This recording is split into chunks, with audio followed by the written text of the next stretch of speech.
Qua siamo sul cosiddetto sentiero della Schiena dell'Asino, che è la cresta meridionale della Valle del Bove.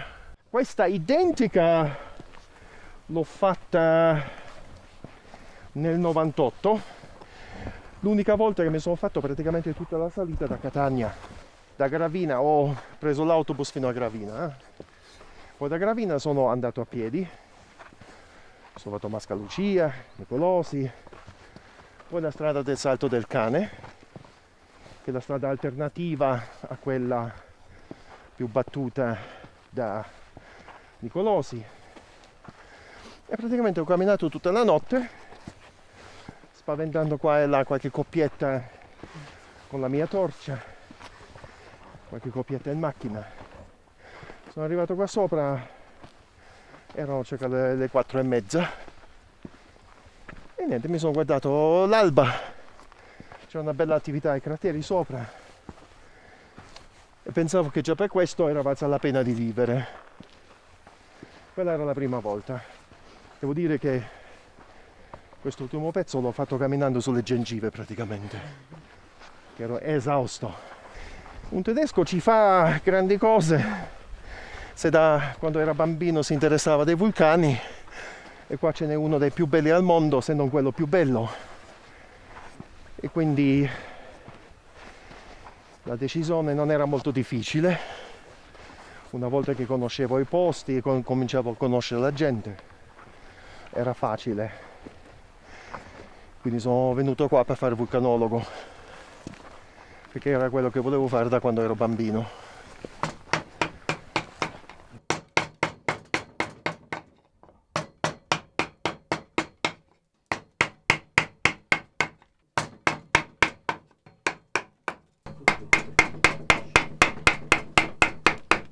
Sono nato a Milano e poi 20 anni fa ho deciso di lasciare la metropoli e da 20 anni svolgo la mia attività di liutaio e di musicista qui a Randazzo, alle pendici dell'Etna, in questo paese medievale. L'Etna è una presenza inquietante all'inizio per chi non la conosce, con questa grande massa nera che ha sicuramente una grande forza attrattiva, però nello stesso tempo è un po' spaventosa per chi non l'ha mai vista, no? È incombente. Poi quando ci si fa l'abitudine diventa, e la si conosce meglio, diventa qualcosa di straordinario, no? Che colpisce la fantasia. Quando per esempio ho cominciato a vedere le prime eruzioni, è come un mostro preistorico, no? Come un enorme dinosauro che vive qui. E quindi col tempo poi per me è diventata come un simbolo della madre, è come una madre, è come una specie di Kali nera, distruttiva e nello stesso tempo che ha il potere di ricostruire e di dare rinascita, no? L'ambiente in cui vivo contiene in modo sorgivo gli elementi, no? l'acqua, l'aria. Le acque sono meravigliose, la terra e anche i legni, questi alberi che crescono in questi suoli ricchi di minerali e che hanno una fibra molto più resistente e compatta delle stesse essenze cresciute altrove, per esempio il castagno. Ora, il castagno normalmente non si usa per la liuteria, tranne che per fare chitarre battenti in Calabria. Però io ho provato a usarlo, per esempio, vi faccio vedere questo è un pezzo di castagno antico, cioè vuol dire non tagliato negli ultimi 30 anni, ed è un legno da cui ho ricavato casse armoniche scavandole come questa, e ho potuto vedere che per esempio ha una grande qualità sulle frequenze basse. Esalta le frequenze basse, è lavorabile, tiene il taglio, ha un bellissimo colore e quindi diciamo è un'essenza che dall'Etna arriva e mi ha dato un grande aiuto nel mio lavoro. Siamo ospiti di questo vulcano che ci dà tante cose, ne approfittiamo 24 ore su 24 e molti di noi per tutta la vita.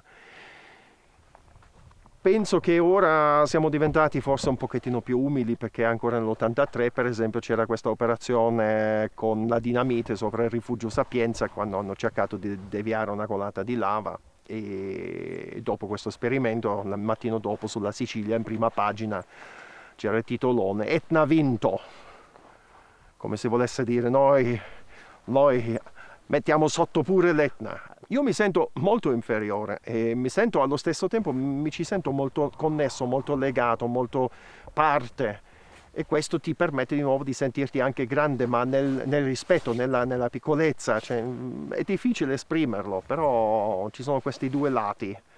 Ti fa veramente andare qua sopra, vedersi le eruzioni per esempio, o solo questa natura, ti senti veramente, tu capisci dove sei, chi sei, che cosa sei, e che hai alcun significato in primo piano. Poi il significato te lo dai sentendo di parte di tutto questo. In questo momento abbiamo un po' di tregua, ci sono sempre state delle piccolissime esplosioni al nuovo cratere di sud-est, che è quel bestione che è cresciuto in questi ultimi anni. Però ecco, in questo momento c'è una tregua che certo non durerà per sempre. Ben possibile che poi più avanti riprenda a fare questi parossismi. Bisogna imparare a convivere con un vulcano che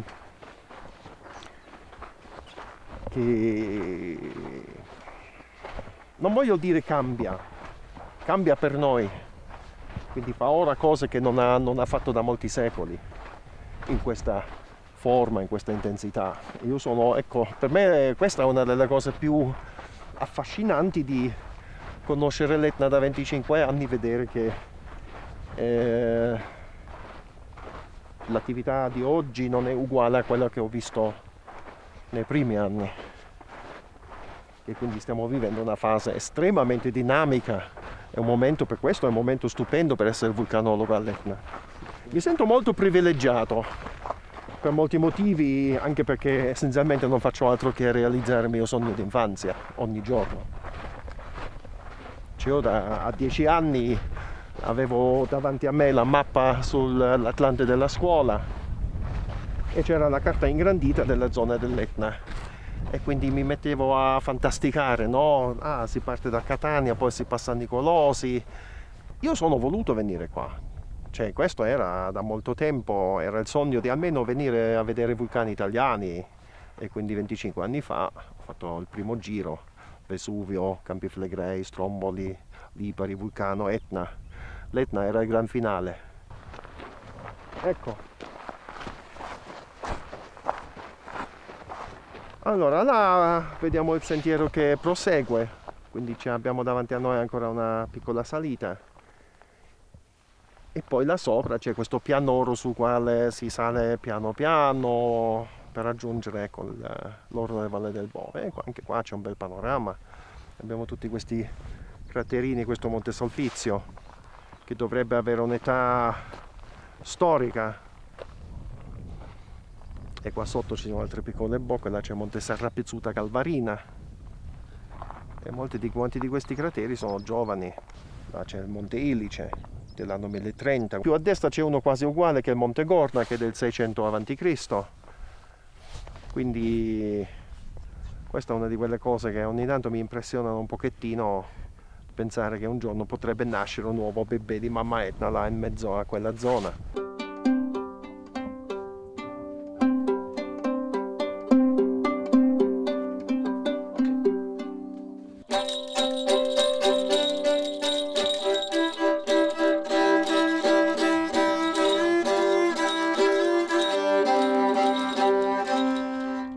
I miei colleghi liutai, quasi tutti quelli che si occupano di queste cose, fanno scelte simili alla mia.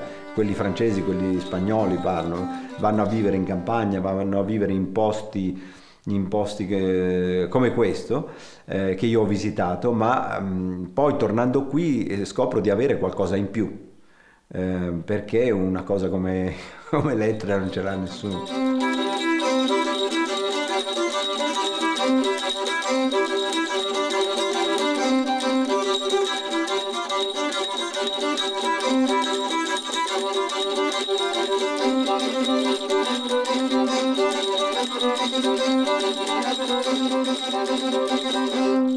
Questo è uno degli strumenti più antichi, perché è una lira ad arco, è scavata nel legno dei castagno dell'Etna, la tavola armonica è di abete, ricavata da un vecchio cassetto, di un vecchio mobile che avevano i cassetti in abete. La coscienza del suono che si può avere e la percezione del suono che si può avere in ambienti come questi, dove non c'è una soglia di rumore di sottofondo alta come c'è in città, è molto più apprezzabile, maggiore, cioè la percezione è esaltata, la percezione dei suoni, delle vibrazioni. E quindi diciamo che mi aiuta a pensare i suoni, perché chi costruisce strumenti musicali lo deve pensare il suono prima di farlo. Quando ho sentito i brontolii, come possiamo chiamarli, dell'Etna, questo rombo che fa, effettivamente si ha l'idea di questa energia della terra. Sembra di ascoltare il suono primordiale quando si sente l'Etna. È difficile trovare un altro paragone con quella che può essere la vibrazione universale, la vibrazione originaria, a fuori di questo esempio dell'Etna. Ci sono ancora delle zone dove non ho messo piede, alcuni punti, ma pochi. Me la sono girata abbastanza buona. E poi soprattutto nel periodo che ancora non avevo macchina, spesso prendevo l'autobus o da Circometnea per andare dove arrivavo e poi da lì in piedi ad esplorare. Così mi sono fatto la mappa mentale, no? Della montagna. Il vulcano sì, ci causa dei problemi, è un vulcano attivo e ci può causare grandi problemi. Però questo succede ogni tanto, no? Come gli schiaffi della mamma che ogni tanto si incazza e ta! Però maggiormente abbiamo tutto questo qua, tutta questa bellezza, tutti questi fiorellini e anche tante specie che esistono solo qui o che esistono solo sull'Etna ma non nel resto della Sicilia, che esistono soltanto perché questo vulcano ci ha fatto questa montagna, se no qua il terreno sarebbe piatto, basso, caldo, secco. Ho sentito persone che conoscono anche più vulcani e anche la gente che vive intorno ai vulcani hanno dei particolari che non si vedono altrove. Cioè questo modo di vivere spesso un po' domani potrebbe essere finita, quindi viviamo il più possibile adesso. Io ho sentito per esempio uno che fa la guida su Etna Nord che mi ha detto: a me il mare non mi piace, tutte le cose brutte sono sempre venute dal mare, ossia gli invasori, gli tsunami, queste cose qua. Cioè questo l'ho sentito più volte. Ogni tanto parla. L'avete sentito? Questo. Quindi un po' di attività c'è. Ancora. Ci sta chiacchierando, c'ha sempre delle cose da dire. Poi il lavoro del vulcanologo è quello di tradurre questo dialetto molto molto antico che sta parlando in qualcosa che possa essere utile in primis per noi e poi per la gente, perché il lavoro che fa il vulcanologo è essenzialmente pensato per la gente, no? In servizio. Cioè, lo fai per te, ovviamente, se sei vulcanologo lo fai perché ti piace, però diciamo l'ulteriore missione è quella di servire la gente, di proteggere la gente. Allora, questa è una ghironda. La particolarità è che è stata costruita in un blocco di castagno. Questo legno è bellissimo, ha una venatura anche frisettata, alla fine è una parte radicale, quindi comunque dura, ma con una grande capacità di trasmissione del suono, tant'è vero che questa ghironda ha una voce particolarmente calda. È uno strumento che risale al Medioevo, quindi è uno strumento a frizione che funziona con questa ruota, e la ruota è al posto dell'archetto in pratica. L'idea di questo strumento nasce nel XII secolo in Spagna, poi fa un po' il giro d'Europa. Poi è uno strumento scomparso. Oggi come oggi si trova in Francia, in alcune zone, oppure viene ricostruito, è uno strumento diciamo ricostruito.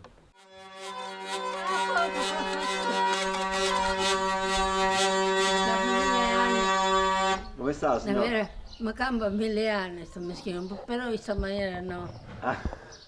Come in sta maniera? Cioè, in questa maniera ce l'hai detto tante volte. Che devo fare? Con tutta la bella famiglia, le già figli non si visto, la sua signora non si viste. Vabbè, perché loro vivono più nei tempi Ah, moderni. certo, Io sono rimasto nell'antichità. Oh, mannaggia, scusa con Grazie a questo baio. No, quello è un disturbo. Sa che l'abbiamo Sono io che do fatto, fastidio qua, faccio chiasso. Ce l'ha detto sempre, sua moglie viene, ci aveva il bello pomodoro casato, dice, ma tu questa pignata, sì, si sponava la pignata. Ne aveva un zingo, e cosa del zingo, che li bianchi, si sponava. Ma era la sua? Ah mia, lui dico per avere andato la gioia pignata, ma faceva se dico, come vediamo, io la combia già stava. Ti devo portare un'altra pignata, va? No. No? Quando mai? Quando mai?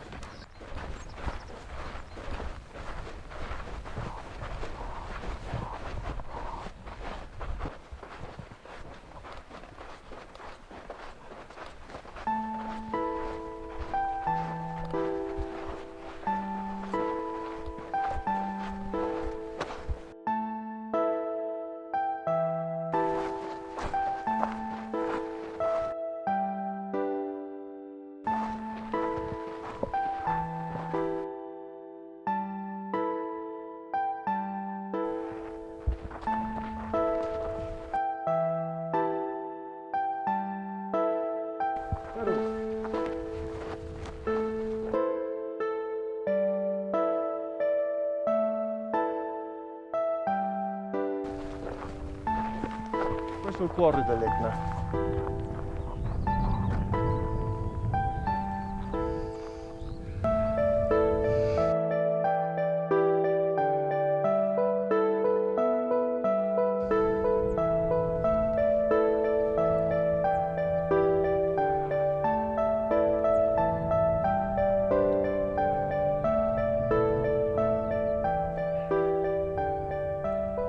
Là nelle nuvole si vede appena appena un pezzo della Boccanuova là sopra, che è più grande dei 4 crateri là sopra. Sarebbe quello più vicino dei crateri, il nuovo cratere di sud-est, che è questo cono che è cresciuto 300 metri negli ultimi 3 anni, quindi il vulcano che è cresciuto più velocemente al mondo. No, perché questo qua è cresciuto durante i più di 40 parossismi. E questi, se prendi la durata di tutti questi parossismi insieme, fanno circa 5 giorni. Un vulcano che cresce 300 metri in 5 giorni non c'è mai stato. Mi ricordo che esattamente quando ero qui la prima volta, nell'89, ero con un'amica che aveva i capelli lunghi biondi. Bene? E durante uno degli ultimi giorni che ero qui, praticamente prima c'erano state le fontane di lava al cratere di sud-est, quello che ora chiamiamo il Vecchio. E poi si è aperta una frattura là sopra nella Valle del Leone, che è praticamente la parte alta Sull'altro lato, sull'altra cresta, c'era un'altra coppia di tedeschi. E questo povero ragazzo è cascato in un burrone e è morto. E sul giornale c'era la foto della ragazza con i capelli lunghi biondi che stava piangendo sulla bara di questo ragazzo e tutti hanno pensato che fossi io.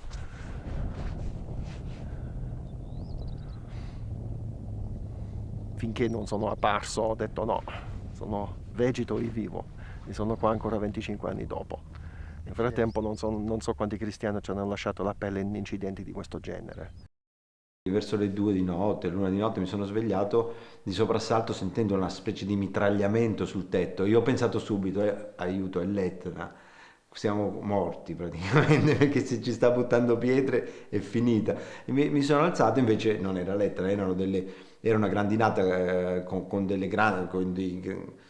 grani grossi così. No? Non mi sono mai pentito di essermi trasferito in Sicilia e soprattutto qua. Ho vissuto per dei periodi un po' nella zona di Siracusa, di Paternò, eccetera, quindi, ma devo dire che qui ho veramente tutto. Certe volte sono andato in giro, per esempio in Francia del Sud per lavoro, no? Per i miei strumenti o in Spagna e mi sono guardato attorno per dire magari vediamo se c'è qualche posto che mi piace di più. Però dico la verità, non sono riuscito a trovare un posto che mi piace di più. Quello che ho qua è superiore. Mi sono reso conto che c'è un eccesso di tecnologia e che si riesce a vivere benissimo anche con molta meno tecnologia di quella che si ritiene assolutamente necessaria. Io da quando ho fatto questa scelta vivo meglio perché vivo più a contatto con la natura, anche il ritmo del giorno e della notte, non mi manca l'acqua calda, non mi manca niente perché ho la stufa a legna, ho la cucina economica, ho la carbonella e queste cose qua. Magari che ci perdo 5 minuti in più per accendere il fuoco, però non mi dà fastidio. Pago meno bollette, sono più autonomo dal punto di vista energetico. Non sarebbe replicabile a Milano, ma neanche nei Pirenei, in Provenza o in Catalogna. Abbiamo un'unicità che è incomparabile. Io la chiamo di solito la montagna perché sento che tutti la chiamano la montagna e mi piace questo nome, la montagna in assoluto, no? E quindi mi piace moltissimo. Poi io la chiamo Cali, per me è Cali. Quindi, anche se è una cosa che viene di lontano, per me è questo. L'Etna è chiaramente femmina ed è femminile per molti motivi. Intanto perché io me la vedo un po' come, eccolo qua, una mamma di quelle tipiche mamme di campagna un po' larghe, un po' brontolone, che però danno sempre tante cose buone da mangiare, per esempio tante cose buone da bere. E vedo che la gente ha veramente spesso un rapporto come con una mamma che ha un po' questa paura, ma anche un affetto enorme. Se guardiamo sui fianchi ci sono tutti questi vulcani bambini, no? C'è tutti i bebè di mamma Etna, più di 300, poi c'è anche questo nuovo monello, che in questo momento è il preferito della mamma. E se va avanti così diventerà la nuova cima dell'Etna, forse ancora in questo anno, chi lo sa. Le fontane di lava, per esempio, o le esplosioni, quando ci sono le belle bolle che esplodono, sono spettacolari da vedere, ma senza suono, secondo me non sono manco metà della storia. Cioè, il suono è l'elemento che veramente ti fa l'impatto più forte, perché lo senti anche fisicamente, ti scuote, e quindi è sicuramente un elemento che ha molto di creazione, anche se si pensa sempre che i vulcani sono distruzione, ma per noi possono essere temporaneamente distruzione, ma essenzialmente l'attività vulcanica è un processo altamente creativo. È una presenza che ti dà orientamento e che ti fa anche capire che sei a casa tua. Quando tu scegli o quando tu vivi in questi posti, questa è casa tua. Che quindi fortemente la caratterizza, e il fatto di vedere la montagna la mattina ti dà una sorta di continuità, è veramente un punto di riferimento. E se dovesse mancare, molta gente mi ha detto, io mi immagino che sentirei la stessa cosa, tu vai fuori, tu vivi in un altro posto e apri la finestra e non vedi la montagna, ed è una cosa che manca, è un vuoto. Io per un periodo, soprattutto i primi anni, sicuramente ho voluto spingere un pochino per vedere fin dove potevo arrivare, quindi ho anche rischiato qualche volta, come penso molti di noi che andiamo qua su. Ma certe esperienze poi ti fanno capire che tu sei una formichina su questa montagna che ti potrebbe schiacciare un attimo o per un'eruzione o può venire un fulmine e finito, tu non ci sei più e non hai nessuna importanza, mentre tutto questo qua va avanti tranquillamente come niente fosse. Ogni volta arrivare qui o anche su qualsiasi orlo della Valle del Bove, vedermela davanti tutta bella libera è un'emozione, è una cosa che un attimo rimani e non dici niente e poi magari dici grazie.